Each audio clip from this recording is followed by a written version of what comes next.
Olá pessoal, tudo bem com vocês? Sejam todos muito bem-vindos a mais uma videoaula de língua portuguesa. Eu sou a professora Isabel, mais uma vez aqui juntinho com vocês. E hoje nós vamos estudar um pouco sobre a língua, né? A gente vai ver aqui, pessoal, a importância da oralidade na vida do educando. Então, só para esclarecer um ponto com vocês. O módulo que nós estaríamos vendo hoje era para que vocês criassem, né, vocês trabalhassem a apresentação oral. Como isso não é possível, devido aos problemas que nós estamos enfrentando de pandemia, então o que a gente vai fazer? Nós vamos trabalhar essa oralidade sem a apresentação que vocês deveriam fazer como atividade. Então, gente, mas deixar bem claro que trabalhar a oralidade é muito importante. O que quer dizer isso? Você tem que ter a espontaneidade de falar. Então, se você fosse dar uma aula, por exemplo, como eu estou fazendo agora, então você precisa trabalhar essa oralidade para você se falar bem, não ter dificuldade, né, problema de respiração. Então, nós iríamos fazer esse trabalho em sala de aula. Vocês apresentariam uma aula para a gente, nós avaliaríamos e ficaria tudo bonitinho, porém não vai ser possível. Então, nós vamos tentar trabalhar essa oralidade de uma forma que dê para vocês compreenderem, mas à distância, certo, gente? Então, vamos lá. Então, vamos ver qual que é a importância dessa oralidade na vida de vocês.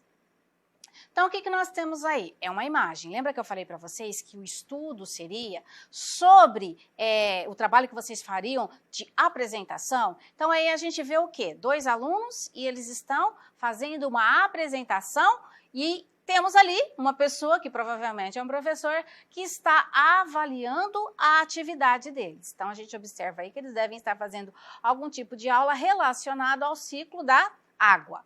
Então, esse seria o trabalho que vocês iriam fazer. E que, provavelmente, né, a gente vai trabalhar isso mais para frente novamente. Vocês não vão ficar sem saber como se desempenhar num trabalho de apresentação oral. Então, continuando aí.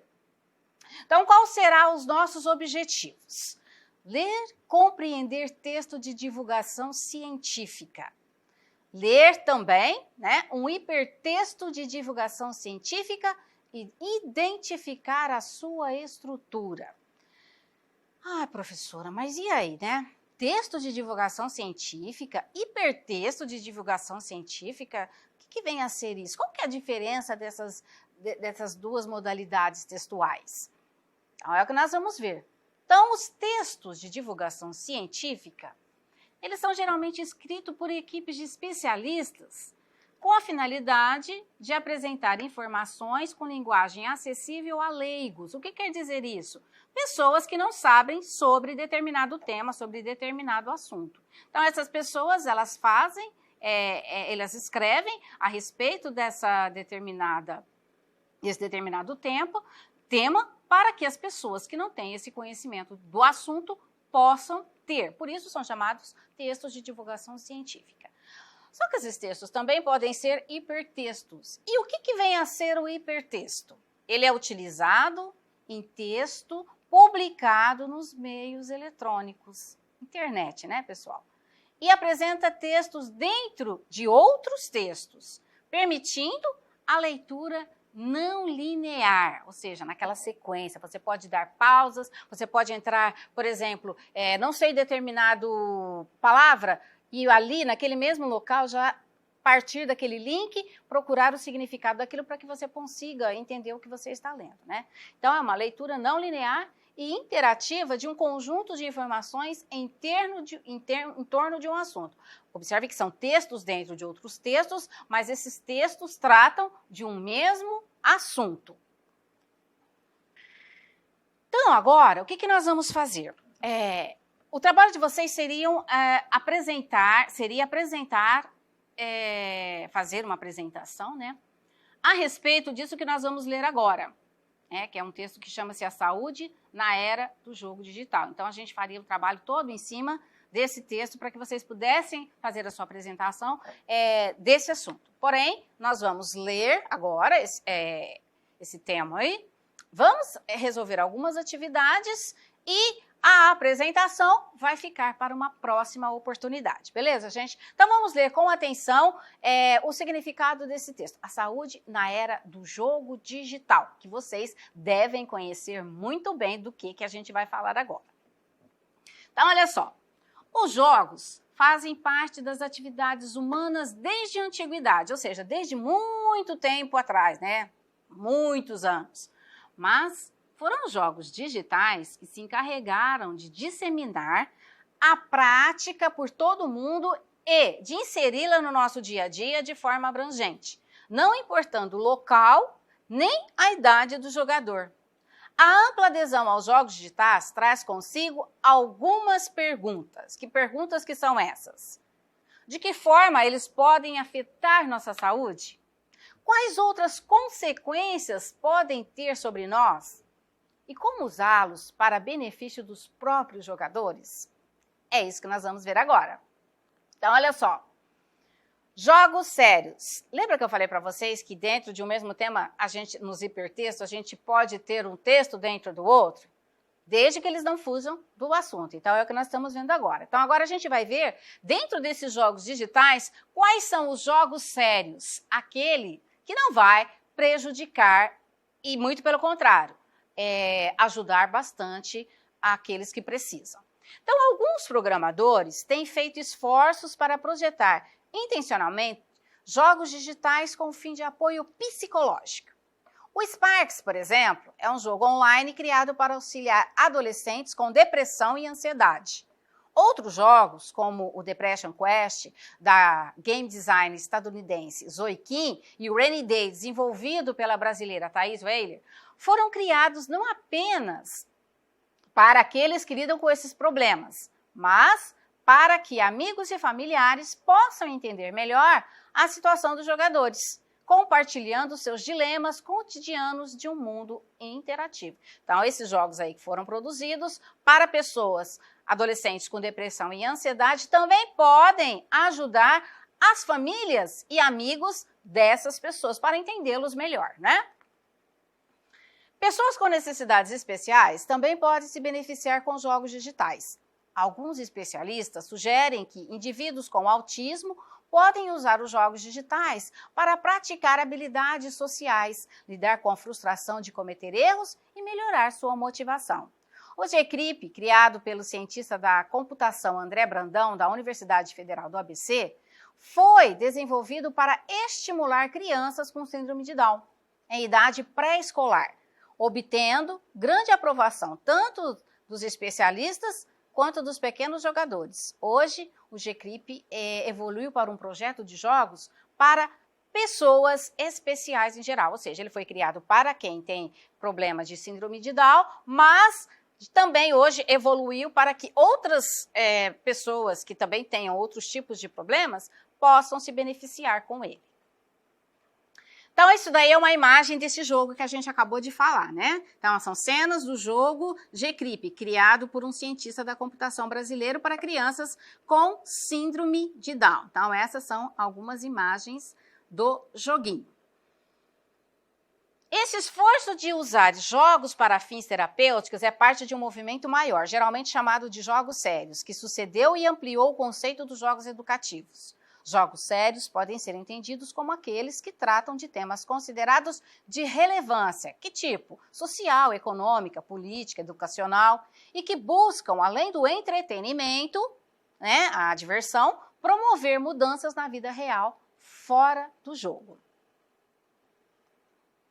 Assim, jogos sobre preservação do meio ambiente, sobre direitos políticos, sobre boa alimentação, aqueles que ensinem conteúdos específicos e vários outros podem ser considerados jogos sérios. A finalidade básica dos jogos sérios é engajar e transformar seus jogadores para, por meio de atividades lúdicas, promover mudanças e melhorias na vida real. Uma das áreas mais promissoras é a dos jogos para a saúde, que é o que a gente acabou de ver agora. Então, vamos continuar. Agora, a gente vai estudar um pouquinho desse texto, certo? Trabalhar a oralidade com ele. Então, ó, leia o trecho do artigo de divulgação científica A Saúde na Era do Jogo Digital, que é esse que nós acabamos de ler. De que assunto trata esse artigo que foi publicado lá? O artigo trata da criação de jogos digitais e a finalidade desses jogos é de apoio psicológico ou apoio à saúde de modo geral. Então, esse é o assunto de que se trata o texto que nós acabamos de ler. E onde esse artigo foi publicado? Lá nos créditos a gente vê, né, onde ele foi publicado. Ele foi publicado no site, e aí tem o endereço, né, o site do cienciahoje.org.br. Então, a gente pode chamá-lo de um hipertexto, né? É um texto que foi feito para ser publicado num site da internet. Que tipo de veículo publicou o artigo? A gente acabou de ver, o veículo é o site de uma revista de divulgação científica. Logo, é um hipertexto de divulgação científica. O nome do autor do texto é mencionado no artigo, por quê?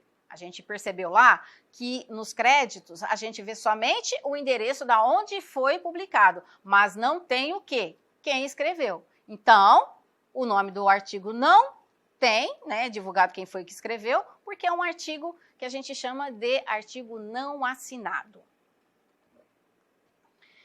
Quais dos jogos mencionados no artigo foram criados por brasileiros? Esse tá fácil, né? Os jogos criados por brasileiros são o Rainy Day e o G-Crip.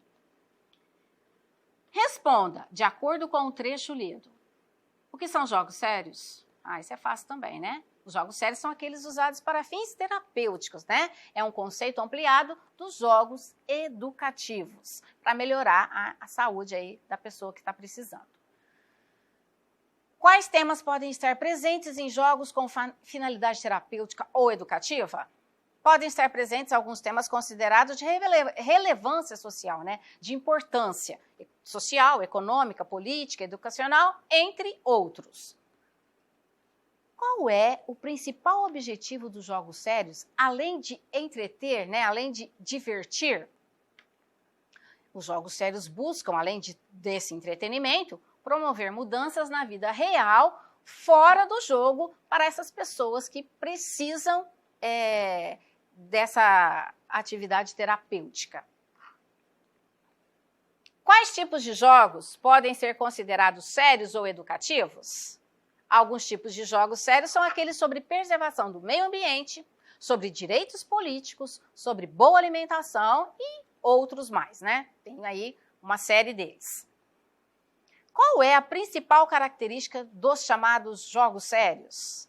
A principal característica é ensinar conteúdos e não apenas divertir. E é isso, pessoal. Aliás, não terminamos ainda, tem mais uma aí, ó. Qual a área pode se beneficiar mais dos jogos sérios? Uma das áreas que podem se beneficiar é a dos jogos para a saúde. Quem pode se beneficiar especificamente com os jogos digitais mencionados no texto? Podem se beneficiar, como a gente falou ali várias vezes, pessoas com necessidades especiais, com ansiedade ou depressão. E aí a gente agora chega ao final de mais uma aula. Espero que vocês tenham compreendido bem a questão aí da oralidade, né? A gente tem que ler bastante, entender bem o assunto e depois a gente poder falar sobre esse assunto com clareza, né? Dar a nossa opinião sobre ele. A gente vai se sentir motivado a isso a partir do momento que a gente estudar bem o tema que a gente quer apresentar, que a gente quer falar sobre isso. Então, pessoal, essa foi a aula de hoje. Espero que vocês tenham compreendido bem. Façam as atividades e passem para os seus professores. Até a próxima aula, pessoal. Bons estudos a todos. Tchau!